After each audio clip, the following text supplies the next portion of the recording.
ሰላም፣ እንዴት ናችሁ? ውድ የሥነ ጥበብ ወዳጆች፣ ይህ ጥበብ ቲዩብ ነው። ዛሬ በጥበብ ቲዩብ ልጅነት በዘነበ ወላ የተጻፈውን መጽሐፍ የመጀመሪያ ክፍል የምናቀርብላችሁ ይሆናል። አብራችሁን ቆዩ።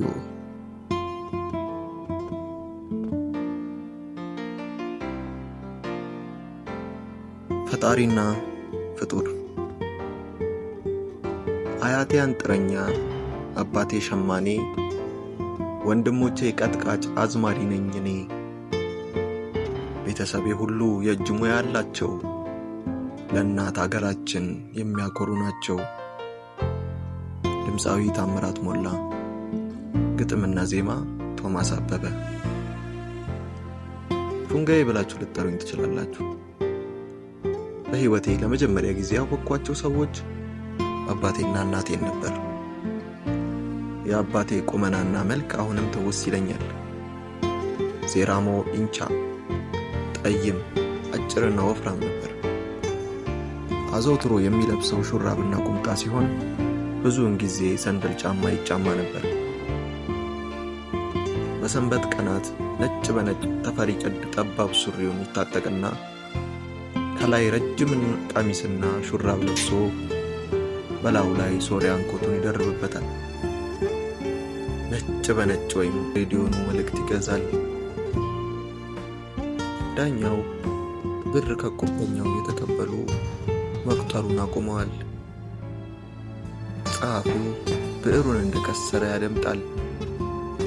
የቁብተኛው አስተናጋጅ እማማ ብርሌ የጠላ ማንቆርቆሪያቸውን እንደያዙ በሳሎኑና በጓዳው መካከል ባለው በር ብለው ቆመው ያደምጣሉ። ጋዜጠኛው የዕለቱን ዜናዎች ርዕሰ ጉዳይ ካሳወቀ በኋላ ትንተናውን በሰፊው ተያያዘ። ሁሉም እወጃው ቀልባቸውን ስቦት ሬዲዮኑ የሚያስተላልፈውን ዜና በትኩረት ይከታተላሉ። ወግም ከያለበት አይፈልቅም። የሰላምታ ልውውጥም የለም። ብርጭቆ እንኳን አይንኳኳም። የዜና አወጃው በመጨረሻው ምዕራፍ ላይ እስከሚደርስ ለአድማጭ ሁሉ የሕይወት ምንጭ መረጃ ሆነ። አዲስ አበባ። ግርማዊ ንጉሠ ነገሥት በተፈጥሮ አደጋ ለተጎዱ የፓኪስታን ዜጎች 7,000 ፓውንድ እርዳታ ላኩ። ኒው ዴልሂ። በህንድ ግማሽ ሚሊዮን የሚሆኑ የደቡብ ራጅስታን ግዛት የ620 መንደር ነዋሪዎች በችጋር የሚሰቃይ መሆኑን የደረሰን ሪፖርት አመለከተ። ጋዜጠኛው የዕለቱን ዜና በሚያስገመግም ድምፅ አንቆርቁሮ ሲያበቃና በሰላም ዋሉ ሲል አሜን እናንተም በሰላም ዋሉ ብለው ታዳሚዎቹ ምላሹን ለራዲዮ ይሰጡታል።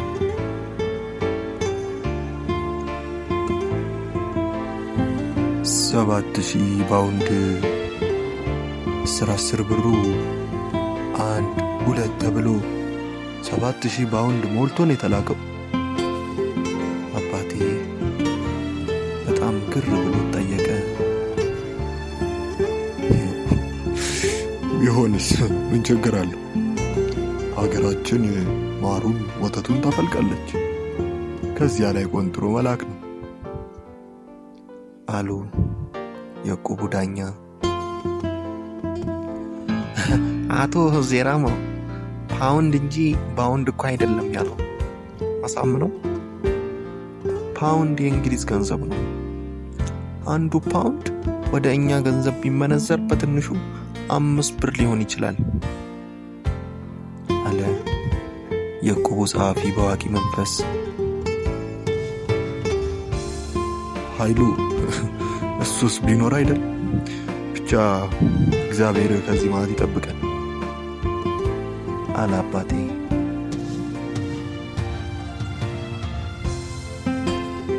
ምን ይመጣል? አገራችን ለምለም ነች፣ ሰላም አለ፣ እንሰራለን፣ ከዓለም መንግስታት ጋር በልማት እንወዳደራለን። ፓኪስታንና ህንድ ግን ሰላም የላቸውም፣ በጦርነት ይፋጃሉ። ጎርፉም ችጋሩም ይጨክንባቸዋል አለ ጸሐፊው በእርግጠኝነት። በመጨረሻ የሚደርሱበት ጭብጥ አባ ጥቅል ምን ይሳነዋል? ትልቁን ጋንጩር አቡነ ጴጥሮስ ሐውልት ጋር አስሮ ውሎውን ያስለፈልፈዋል ይላሉ። አንዱ ከኋላው ቆመጥ ይዘው ያሳደዱት የሚመስል ጋዜጠኛ በሬዲዮ ማውራት ጀመረ። ቤት ውስጥ እቁብተኛው እንደገና ጸጥ አለ። ግርማዊ ንጉሠ ነገሥት ቀዳማዊ ኃይለ ሥላሴ የኢትዮጵያን ሙሉ የስልጣኔ እድገት በማብሰር የሰሞኑን ኦፊሳላዊ ጉብኝት አስመልክቶ ለመላው ሕዝባቸው ያደረጉት ታሪካዊ ንግግር አሁን እናሰማለን። አባባ ጃንሆይ መናገር ጀመሩ። የምንወድህና የምትወደን ሕዝባችን ሆይ፣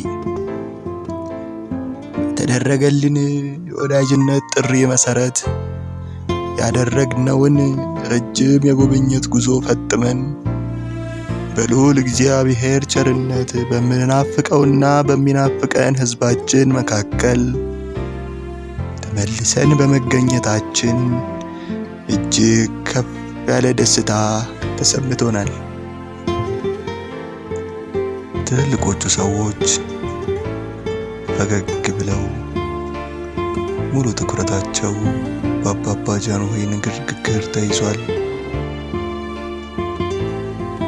አባባ በቀለ ሲጋራ ሲለኩሱ ቀልቤ ተሳበ።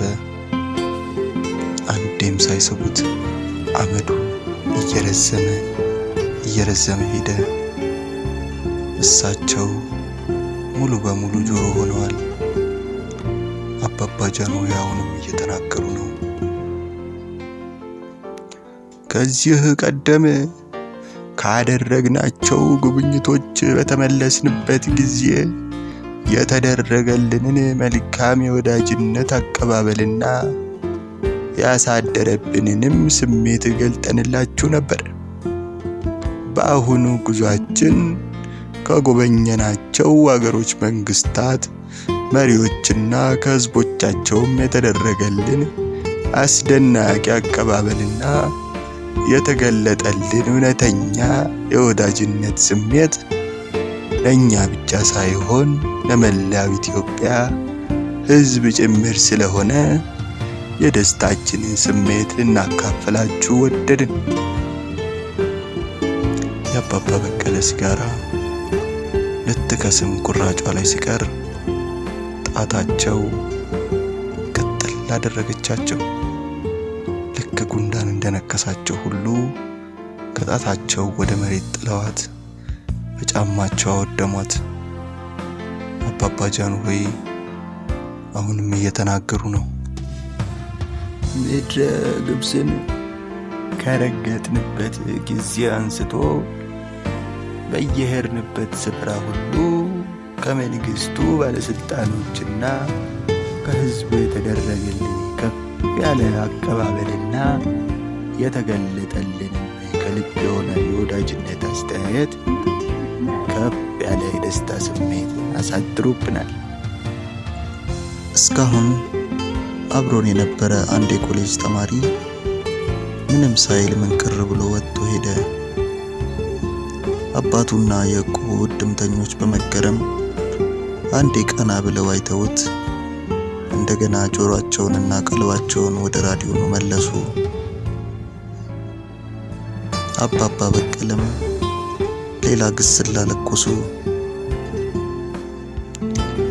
እንደምታውቁት ግብፅና ኢትዮጵያ ያላቸው ግንኙነት በመቶ ሳይሆን በብዙ ሺህ ዘመናት የሚቆጠር ነው። የሁለቱ ሀገሮች ህዝቦች የቅርብ ጎረቤቶች ከመሆናቸውም በላይ ከአንድ ወንዝ ውሃ የሚጠጡና ተመሳሳይ ባህል ያላቸው ሲሆኑ ብዙ የሚያስተሳስሯቸው ግንኙነቶች አሉ።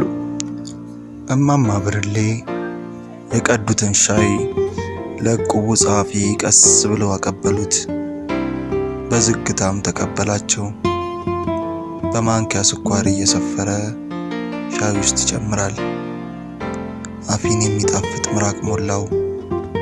1 2 3 ማንኪያ ስኳር ጨመረ። አሁን ፉት ሲለው በጣም ይጣፍጠዋል አልኩና በሆዴ ያሰብኩ። እሱ ግን እያማሰለ ጃንሆይ ወደሚያወሩለት ጆሮውን አዘነበለ። አባቴ ከፊደል በፊት የራሱን የአፍ መፍቻ ቋንቋ እንድለይ እያደረገኝ በሰለሞን ጥበብ ነበር። አንድ ቀን ሸማ እየሰራ ከአገሩ ልጅ ጋር ሲጫወቱ ቆይተው ይሰነባበታሉ። አባቴ እዚያው በተቀመጠበት ያልቋጨው ጉዳይ ስለነበረው ጎንጀባ 20 አለ። ሴራሞ 20 ቁጥር ነው? አይደለም ፉንጋይ፣ ዛሬ የዘሮችህን ቋንቋ የምትጠይቅበት ዕድሜ ላይ ደረስክ። ጥሩ ነው፣ ተመስገን። አንተም አታላግጥብንም፣ እኛም አንሳቀቅም። አንድ ላይ የምንግባባበት ቋንቋ ይኖረናል አለና የዘር ማንዘሬን፣ የምንጅላቴን፣ የቅንጅላቴን ቋንቋ ማስተማሩን ጀመረ። 20 ፉንጌ። ምንድነው? ና እያልኩ ነው። ተጠጋሁት። ባ አለኝ በእጁን ድርቅ እያመላከተኝ። ምን ማለት ነው? ሂድ እያልኩ ነው። ራኩት። ወጣ። ዝም ብዬ የእጁን ጥቆማ በማየት ተቀመጥኩኝ።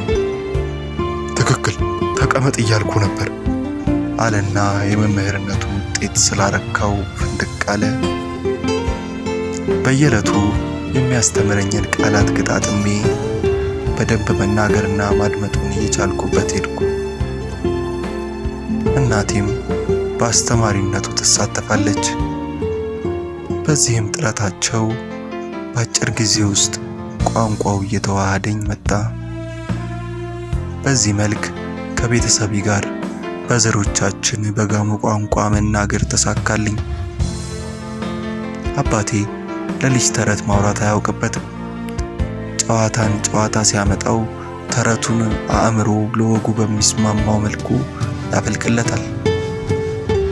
የተረትን ያህል በሚጥም መልክ ስለ ራስ መራርና አስደሳች ሕይወት መተረክ ግን አሳምሮ ይችልበታል።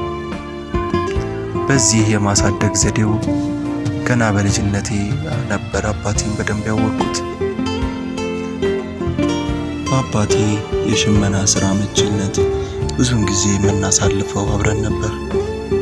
ዛሬ ይህን የሕይወቴን ምዕራፍ ስተርክላችሁ በዚያኔው የልጅነት ሕይወቴ በርካታ ወጎችን እየተጨዋወትን ከሥራ ነፃ ስንሆንም እየተላፋን በፍቅር አብረን ማሳለፋችንን በደንብ አስተዋውሰዋለሁ። አባቴ ትንሽ ጠጅ ቀማመሰ እንደሆነ ባህሪው ይለወጣል። የኢጣሊያ ጊዜ ቂሙን ይቆሰቁስና ከእናቴ ጋር ንትርክ ይጀምራል። በዚህ ጊዜ ቆንጆ ምሽግ ከሆነችው አልጋዬ ላይ ወጣና አደፍጣለሁ። ለእኔ በማይገባኝ ሐሳብ ተነታርከው ምሽቱ ሲገባ ተኳርፈው ወደ መኝታቸው ያዘግማሉ።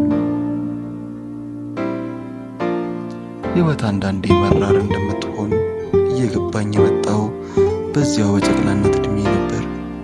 ንትርካቸው ከፍቶ ድምፃቸው ውጪ ከዘለቀ በቅርብ ያሉ ጎረቤቶቻችን አብዛኛው የክርስትና አባቴ አባባ ኃይሌ ይመጡና እርቀ ሰላም እንዲወርድ ያደርጋሉ። በወቅቱ ያ ሕይወታችን አብዛኛውን ጊዜ ጨዋታ ቢመስለኝም አሁን ሳስበው ለእኔ የምርምር የማወቅና የመጠበብ ጊዜም ነበር። ያለፈውን ቀን ንትርክ ትንሿ ልቤ አትርሰውም።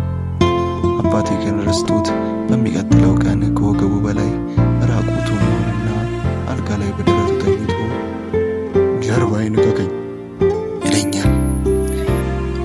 በዚህ ወቅት የአስተካከክ ስልቴ ይለወጣል።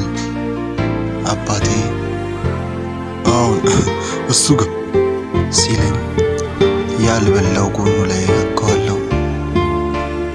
አሁን ምንድን ነው ያልኩ ይለኛል በጋሞ ቋንቋ።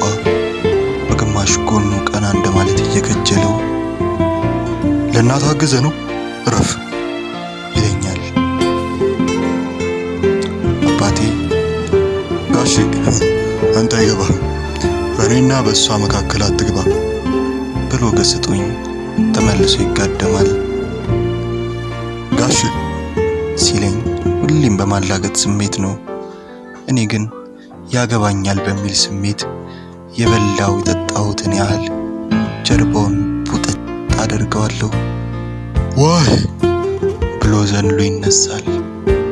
እኔም ተፈናጥሬ ካልጋው መሬት ወርዳለሁ። ብታርፍ ይሻላል፣ ከክልኝ አልኩህ እንጂ ማን እንደ ድመት በዋጭረኝ አለ። ብዙ ተለማምጦኝና አግባብቶኝ እንታረቃለን። ጨዋታ እንጀምራለን። ዜራሞ እኔ አንተና ማዬ እንዴት ተገናኘን? በጣም የሚገርም ነው። ጥያቄ ቀልቡን ይስበዋል። እኔ ለምን የአባባ ጃንሆይ ልጅ አልሆንኩም? በመገረምና በመደነቅ ፈገግ ይላል። ባሎቴ ትሰሚዋለሽ ልጅሽ የሚጠይቀኝን? እማዬ ጓዳ የዕለት ስራዋን እያከናወነች ትኩረቷ ስራው ላይ በመሆኑ መልስ አልሰጠችንም። አባቴ ወደ እኔ መለስ ብሎ በፈገግታ እያስተዋለ ጋሼ ሲሳይንም መኩዬንም እንዲሁ ወላጅ እንድንሆናችሁ ያድለናል። በዚህ አይነት ሁኔታ ነው የተገናኘ ነው። አንዱን መሪ ሌላውን ተመሪ የሚያደርገው እግዚአብሔር ብቻ ነው። ሁላችንም ግን እሱ ፊት እኩል ነን። ገዢ ተገዢ የለም።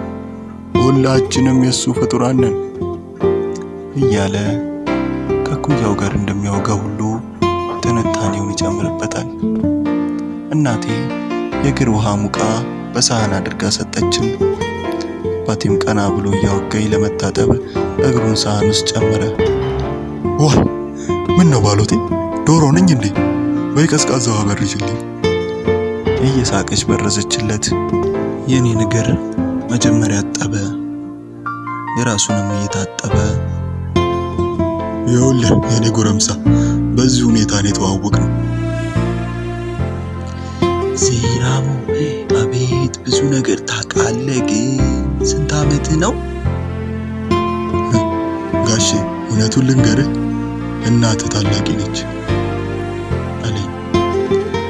ፈጣሪ እንደ እግዚአብሔር እድሜ አልባውብኝ። እናቴ ባሎቴ ጋጋ ትባላለች።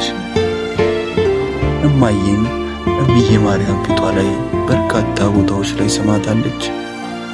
ጠይም፣ አጭር፣ ቀጭን ሆና በስራ ላይ እንደ ጉንዳን ኃያል ፍጥረት ነች። በርካታ ስራዎች አሏት። ገላ ትጋግራለች፣ ጠላ ትጠምቃለች፣ አረቄም ታወጣለች። ሌሊት ከእንቅልፏ ተነስታ ቀኑ ሙሉ ጡናውንም አሁንም ሽቅብ እየሳበ ያጉረመርማል።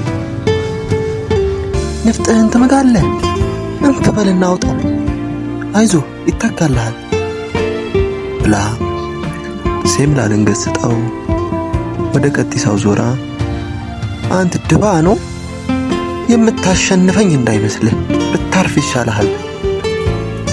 ቀጢሳው ብዙ ምዕራፍ እንደሮጠ ሁሉ ቁና ቁና እየተነፈሰ ሴምላል ላይ እንዳፈጠጠ ነበር። ሁላችንንም ተቆጥታን ተስማምተን እንድንጫወት አስጠንቅቃን ስታበቃ ከቋጠብ የማይለውን ሕይወቷን ፈር ለማስያዝ በጥድፊያ ወደ ኩሽና ትገባለች።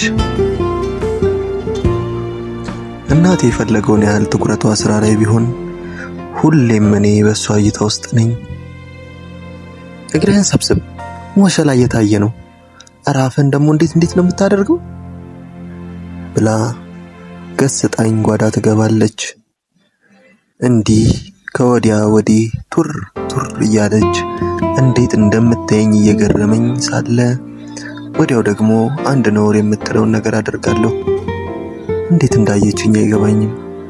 እኔ ሳያት ጀርባዋን ሰጥታኛለች። ዞራ ሳታየኝ አንተ ልጅ የሚነግሩህን አትሰማም እንዴ? ዋ ዛሬ ብታርፍ ይሻልሃል ብላ አስፈራርታኝና አስጠንቅቃኝ ስራዋን ትቀጥላለች። እናቴ ሲሞላላትና ፋታ ስታገኝ ለልጅ ተረት ማውራቱን አሳምራ ታውቅበታለች። ወጋችን ወደ መራሩ ጉዳይ ካነጣጠረ ይሄ ልጅ ጉዳይ አይደለም ብላ ትዘጋውና ጣፋጩንና እድሜ ልክ ውስጥ የሚቀረውን ሌላ ታሪክ ትዘራብኛለች። አንድ ጊዜ አባቴ ጥርሱን አመመው። የጥርስ ህመምን ያላውቅም፣ እሱ ግን ህመሙ እስከ ዛሬ ያለ ነው ብለው አያትህንም እንደሚያማቸው ጫውቶኛል። አንዴ ታዲያ እኔም ስራ በዝቶብኝ ሳልከተለው ቀረሁና በጣም እየተሰቃየ አስነቅላለሁ ብሎ ወደ ልዑል መኮንን ሆስፒታል ሄደ።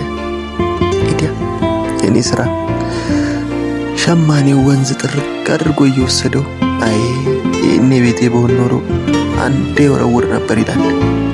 እኔም እዚህ ሸማኔ ብጤ ነኝ። በዚሁ ስራዬ ምክንያት የዛን ዕለት ዓለሜን ሳላይ ቀረሁ። ልነግርህ ነው። በሽታው ጠናበትና ሆስፒታሉ አካባቢ እንደደረሰ ሜዳው ላይ ተኛ። እዚያ ወድቆ አባ ገና የሚለው አጣ። ያኔ እንዳሁኑ ሆስፒታሉ አጥር አልነበረውም። አባቴ የተኛው ልክ ዋናው መንገድ ዳር ላይ ነው። አንድ ሰው መጣና ከተኛበት ቀሰቀሰው። እየተሰቃየ ቀና ብሎ አጠገቡ ጃንሆይ ቆመዋል። አባባ ጃንሆይ? ተገርሜ ጮኩኝ። አሁን ጃንሆይ ራሳቸው። ህመሙ ድራሹ እልም አይልም። አይዞህ አሉና አሁንም የሆነውን ጠየቁት። ጥርሱን አሞት እንደተኛ ነገራቸው። ጃንሆይም አብረዋቸው ላሉት ሐኪሞች ዞር አሉና ሐክሙት እንጂ ገሌ ብለው ተሳሰሩ። በጥድፊያ ተንከባክበው በብስክሌት ወስደው አከሙት። በብስክሌት አሳፍረው ጓጓው። አሁን ብስክሌት ብልህ እናንተ ከነከበደ ጋር የምትጫወቱበት አይነት አይደለም። የትልቅ ሰው አለ ተጋድሞበት የሚነዳ። ወስደው አከሙና ሲለቁት የእናቴ ልጅ ጥርስ ሲያም አንዴ ሲሽርም አንዴ ነው። ከተነቀለም ፈውሱ ፈጣን ነው። እንደ ልጅነቱ እየባረቀ መጥቶ ሁላችንን ደስ አሰኘን። ወይኔ እኔም በኖርኩ ብስክሌቷን አብሬው ነዳት ነበር። ያኔ ግን እግዚአብሔር ወደ እናንተ እንድመጣ ገና አላከኝም ማለት ነው። ግር አላት። እንዴት እንደተገናኘን አባቴ ያጫወተኝን ባጭሩ አወቀኋት። አይደለም አባቴ ደግሞ ነገር ያበላሻል። እኔ እንደማስታውሰው እንዴት መሰለ፣ ዕጣኑ ቂርቆስ ብዙ ሕፃናት ሰብስቦ በ3 ስሙኒ በብር በ3 ሽልንግ ይሸጣል። እኔ ያየውና ደስ አልኩኝ። የዚያኔ ነው ፉንጋይ ያልኩ። ስጠራ ደስ ብሎ መጣህና አቀፍከኝ። እኔም ዕጣኑ ቂርቆስ የጠየቀኝን 5 ሽልንግ ከፈልኩና ገዛው። ከዚያን ጊዜ ጀምሮ የኛ ልጅ ሆንክ። ዕጣኑ ቂርቆስም ሆነ እግዚአብሔር እኮ አንድ ናቸው። አዎን ሁለቱም አንድ ናቸው አለችኝ በእርግጠኝነት፣ ወይም ወጉን ለማሳጠር። እማዬ መዋሸት ኖር እንደሆነ ደጋግማ የምታስጠነቅቀኝን ያክል ለበጎ ሲሆን እንዴት ማበል እንዳለብኝ የምታስጠናኝ ጊዜም ነበር። ይሁን እንጂ ጠንካራ እውነተኝነቷ ስለሚገዝብ እኔም በአብዛኛው የምከተለው ይህንን ባህሪዋን ነበር። ቤተሰቦቼ የአንድነት እድር አባል ናቸው። አንድ ቀን እማዬ ወራዊ መዋጮውን ሄዳ መክፈል አልቻለችም። አባቴም ለስራ ከወጣበት አልተመለሰም። እድርተኛው የሚሰበሰቡበት ቦታ ቅርብ ስለነበር እኔ ላከችኝ። ብሩን ጭብጥ አድርገህ ያዝ፣ ሴራሞ ኢንቻ ሲሉ አቤት በል፣ ካርዱን ስጣቸው። ስለ አባቴ ሲጠይቁ ሸማ ለደንበኞቹ ሊያደርስ ጠዋት ነው የወጣው። እናትህን ካሉ ትናንትና አክስቴን አሟት ከሄደችበት አልተመለሰችም በላቸው። እሺ፣ ስትመለስ እንጎቻ ጋር ይጠብቃሉ። በል ብር ብለህ ሂድ። የድሮ መዋጮ ከፍዬ ተመለስኩ። ከፈልክ? አዎ። ታዲያ ምን አኮረፍክ? ምንም። በዚህ መካከል አደይ ዝማም ወደ ቤታችን እየሳቁ ገቡ። እንዳዩኝ ፎንጋይ እድርተኛውን ሁሉ በሳቅ ሆዳችንን አፈረሰው።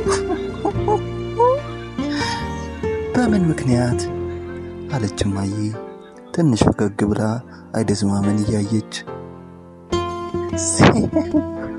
ሴራሞ ኢንቻ ሲባል አቤት አለ።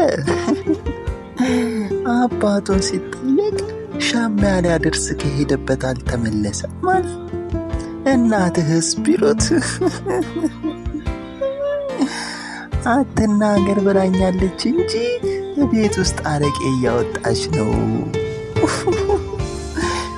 አንተ ብላ አፈጠጠችብኝ። አይኖቿ ግን አይቆጡም። አንቺ ነሻ አልኳት። እኔ ምን አልኩኝ? አትዋሽ እያልሽኝ ሁልጊዜ ተቆጫለሽ፣ ሰባቂ እያልሽ ትማቻለሽ። አሁን ደግሞ በዋሽ ፍጥፍጥ ብላ ስቃ በብሩህ አይኖቿ ቁልቁል አየችኝና አይ ፎንጋይ እስኪ ልብ ይስጥህ፣ በልሂድና ትንሿ ጎድጓዳ ሳህን ውስጥ ያስቀመጥኩልህን እንጎቻ አሉ ውሰድና ብላ ብላኝ በቅርቡ የፈጸምኩትን ሌላ የቅሪነት ድርጊት ለአደይ ዝማም ልታወራላቸው ስትጀምር አደይ ዝማም አቋርጧት የራሳቸውን ልጅ የጎይቶ ምንቅልነት ለእማዬ ያጫውቷት ጀመር። እትዬ ዋሉቴ የእኔም ጉዲያው እንደ ፎንጋይ እኮ ነው። በቀደምነት ይኸውልሽ ከትምህርት ቤት ሲመጣ ምሳውን ጓዳ አስገብቼ ደብቄ ያስቀመጥኩለትን እሰጠዋለሁ። አልበላም ማለት ለምን? አንቺ ከዘመዶችሽ ጋር በጎመን እየበላሽ እኔ በአይብ ተሰጭኛለሽ። ሁለቱም ከልብ የኮረኮሯቸው ያህል ሳቁ። ካለፉት ሳምንታት በአንደኛው ቀን አባቴም ሆነ እናቴ ቤት ውስጥ አልነበሩም። እኔም ከምጫወትበት መጥቼ የምበላው ፈልጋለሁ። መሶቡንም ድስቱንም ስከፍተው አንድ አይነት ምግብ አገኘው። እማዬ በዚህ ሰዓት ያለችው ጉልት ነው። በልጅ እግሬ ሮጬ ጉልት ደረስኩ። ቂርቆስ ቤተ ክርስቲያንን አፋፍ ላይ ቆሜ እማዬ እማዬ ወይ አለችኝ። መዳቧ ላይ እንደተቀመጠች ገበያተኛው ይተራመሳል። ድስት ውስጥ ያለውን ነው የምበላው ወይስ መሶብ ውስጥ ያለው? የመሶብን እንዳትነካው የአባትህ ነው፣ ድስት ውስጥ ያለውን ብላ። ገበያተኛው በሳቃው ካካ። እኔም ፊቴን ወደ ጓዳዬ ወደ ጉዳይ መለሱ። በሶምሶማ ሩጫ ወደ ቤቴ ሲሄድ ቲቲ ውሻዬ ቀደመችኝ። በፍጥነት አስከነዳችኝ። እቤት ስንደርስ በሩ ተከፍቷል። አባቴም መሶቡ አጠገብ የተቀመጠለትን ምግብ በሳህን ይዞ ቆሟል። ልክ እንዳየኝ ፎንጋይ ደንስ ሲለኝ ጆሮ የተከፈተ። ለካ ሬዲዮናችን እየዘፈነች ነበር። አያቴ አንጥረኛ፣ አባቴ ሸማኔ፣ ወንድሞቼ ቀጥቃጭ አዝማሪ ነኝ እኔ። ቤተሰቤ ሁሉ የእጅ ሙያ ያላቸው፣ እናት ሀገራችን የሚያኮሩ ናቸው። ውድ አድማጮቻችን ልጅነት ክፍል 2 ይቀጥላል። የዩቲዩብ ገጻችን በአማርኛና በእንግሊዝኛ ጥበብ ቲዩብ በማለት በመጻፍ ሰብስክራይብ ያድርጉ። ሙሉ ታሪኩን ይከታተሉ። ጥበብ ቲዩብ የጥበብ ገበታ